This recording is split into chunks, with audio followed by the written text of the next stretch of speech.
అచల బోధ నాగర్ కర్నూల్ యూట్యూబ్ ఛానల్ని సబ్స్క్రైబ్ చేయండి, షేర్ చేయండి, లైక్ చేయండి. క్షీరము వెలుగదు నగ్నిచే, క్షీరము వెలుగదు నగ్నిచే, క్షీరము పక్వంబు చేసి చిలకిన పిదపన్ గారవమెన్నగా గారవమెన్నగా వెన్నయు సారము గరిగింపసికచే సరగుణ వెలగు సరగుణ వెలగు మలగే అవల కనరా కాదులగు మలగే అవల కనరా కాదులగు గురువు శిష్యుని దరచే దుడముగా మాటియు దుడముగా మాటియు నానాగ్నియని జ్యోతి వెలజూపాముని నా సరగు నా వెలగు మలగియాల కనరా కాదులగు. దీంట్లో తెలుసుకున్న తర్వాత ఏ విధంగా ఉంటాడు అనేది చాలా చక్కగా చెప్పినాడు. అంటే క్షీరము వెలుగదు నగ్నిచే. క్షీరం అంటే ఏంది? క్షీరము అంటే పాలు.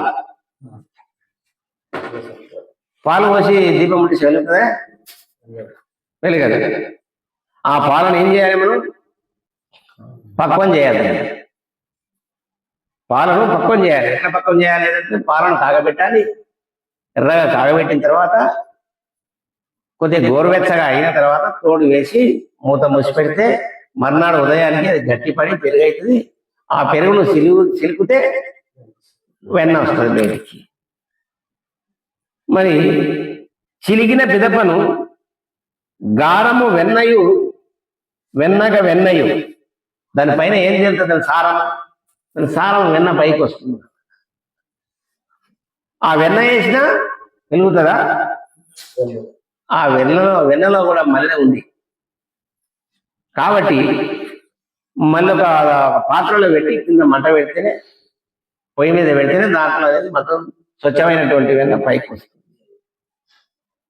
సారము కరిగించి సికటే సరగున వెలుగున్. సికటే అంటే అగ్ని చేత వెలుగుతుంది. దాంట్లో ఏం చేస్తుంది? ఇందాక అనుకున్నాం కదా, ఒక ప్రమిద పెట్టి ప్రమిదలో నెయ్యి పోసి ఒక ఒత్తేసి, సిక అంటే అగ్ని తగిలించేదానికి, అప్పుడు వెలుగుతా ఉంది కదా వెలుగును. మలగి ఆవలను కరదాక తొలగున్. వెలిగింది ఎంతసేపు? ఆ నూనె ఉన్నంతసేపు వెలుగుతా ఉంది. తర్వాత కనరాకుండా పోతుంది కదా. మరి దీంట్లో కూడా స్థూలము, సూక్ష్మము, కారణము, మహాకారణం అనే 4 పద్ధతులు ఉన్నాయి శరీరం లోపల. తరచుగా శుద్ధి చేయాలి శరీరాన్ని. ఏ విధంగా పాలను బాగా ఆగబెట్టాం కదా, అట్లా ఈ శరీరాన్ని కూడా కష్ట సుఖాలకు ఓర్చుకునే విధంగా తయారు చేసుకున్నాను. స్నాన సంధ్య అనుష్ఠాన పరుడై సద్గ్రంథ పఠన చేస్తూ బుద్ధిలో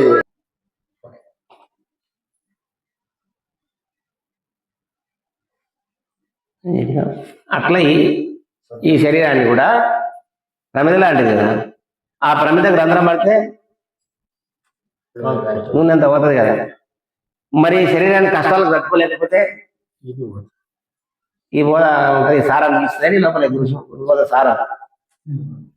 అది నెయ్యి, తయారైనటువంటి నెయ్యి దాంట్లో నిల్వదు, ఆ ప్రమిదకు రంధ్రం పడి ఉంటే. ఈ శరీరం కూడా మన కష్టాలకు తట్టుకోవాలంటే తయారు చేయాలి. ఒక కలమందం తెచ్చి నీళ్ళు నానబెట్టి బండ వేసి ఉతికి సల్ప తీసుకొని కొట్టి నారను బాగా పిండి ఆరేస్తే నార అవుతుంది. ఉట్టి కలమంద అయితే గట్టి ఉంటుంది, అన్న రసం ఉంది కనుక ఉన్న తెగిపోతుంది. నార అయిన తర్వాత తాడు వేంతో పురి పెట్టి తాడు వేయిన తర్వాత మోకళ్ళని లాగేస్తుంది. మనం కూడా దీనికి శిక్షణ పెట్టాలి. ఎందుకంటే సుఖాన్ని కోరుతుంది శరీరం ఎప్పుడు. దానికి అదే సుఖమే కావాలనుకుంటుంది. శాశ్వత సుఖం ఏందో ఆలోచించాలని చెప్పాలి, నచ్చజెప్పాలి దానికి. ఓ మనసా, ఇది అశాశ్వతమైనటువంటిది. శాశ్వతమైన సుఖం ఏమిటి అంటే పరమాత్మే. అట్టి దైవాన్ని తెలుసుకున్నప్పుడే నీకు శాశ్వత సుఖము. ఈ జననము మరణం అనేది చాలా కష్టాలు సుఖాలతో కూడుకున్నది. జనన మరణము లేనటువంటి శాశ్వతమైనటువంటి అచల భావం ఏదైతుందో దాన్ని గ్రహించినప్పుడే మనకు శాశ్వత ఆనందం, శాశ్వత సుఖం లభిస్తుంది అనేది నచ్చజెప్పాలి దానికి కదా. అట్లా ఈ స్థూల శరీరాన్ని గురుసేవ చేత శుద్ధి అయిపోతుంది. ఈ స్థూల శరీరం గురుసేవ చేత స్థూల దేహం శుద్ధి అయిపోతుంది. సూక్ష్మదేహం అంటే అనుష్ఠానం వల్ల, అంటే సాధన వల్ల, గురుమంత్ర జపం వల్ల, ధ్యానం వల్ల చేయాలి. ధ్యాన భజన వందనాది క్రియల వల్ల ఈ మనసు కూడా క్రమంగా శుద్ధి అయిపోతుంది. మరి కారణదేహం అంటే విచారించుకోవాలి. ఇది సాహిత్యముతారక మాస పరిపూర్ణం చక్కగా.